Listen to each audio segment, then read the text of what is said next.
Ке бивам краток, ке ви кажам од прилика кој е мојот мотив, не само сега да зборувам, туку и да се борам жестоко против проевизмот сите овие години од 2006 навака.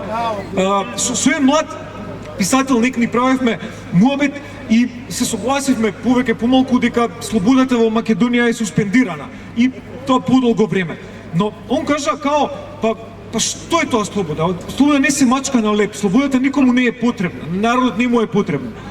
И знаете, тоа, како кажам, ме замисли. Посебно замисли за тоа што доаѓа од млад човек, кај кого слободата би требало да биде, како кажам, највисока вредност.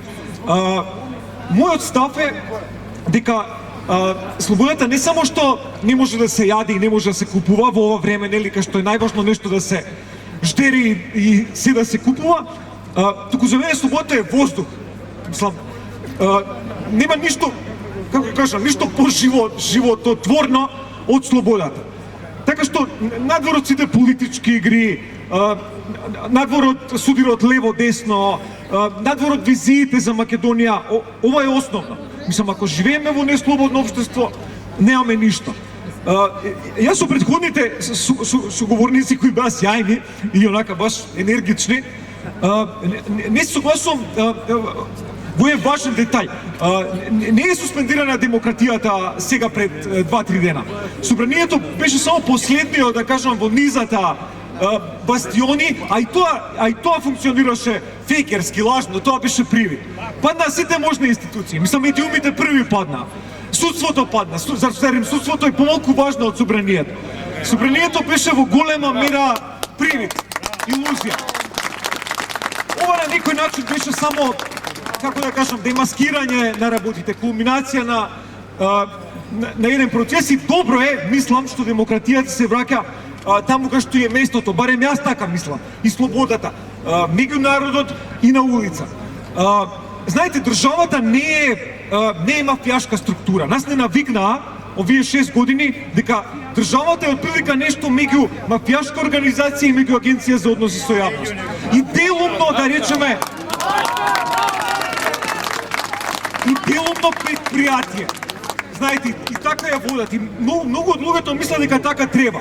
Мислам, било кој малкуцка пософистициран мафијаш, било кој малку по-бистар, по-лукав пилјар, ке знае што да работи со 3 милиарди евра и ке знае како да купува луѓе, како да манипулира, како да ви кажам, како да гради, како да игра една лажна држава.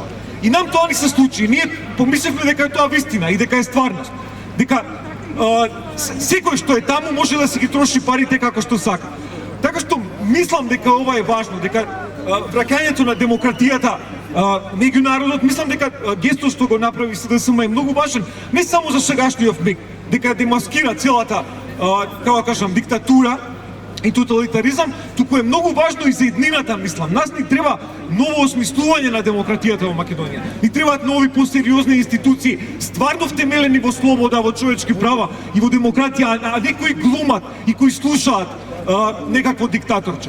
И само на крај, уште два збора за она што го тркалаат, нели, нивните пропаганди цело време, дека од оваа страна постои патолошка желба за власт.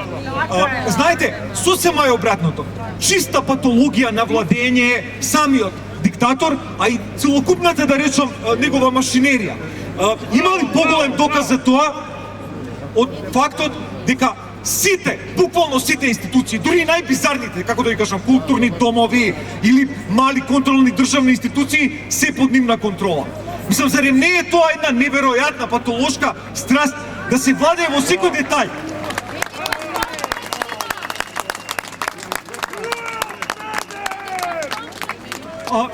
Така што со тоа ќе завршам, значи, државата не смееме, државата е многу повеќе од мафијашка агенција и од агенција за односи со јавност.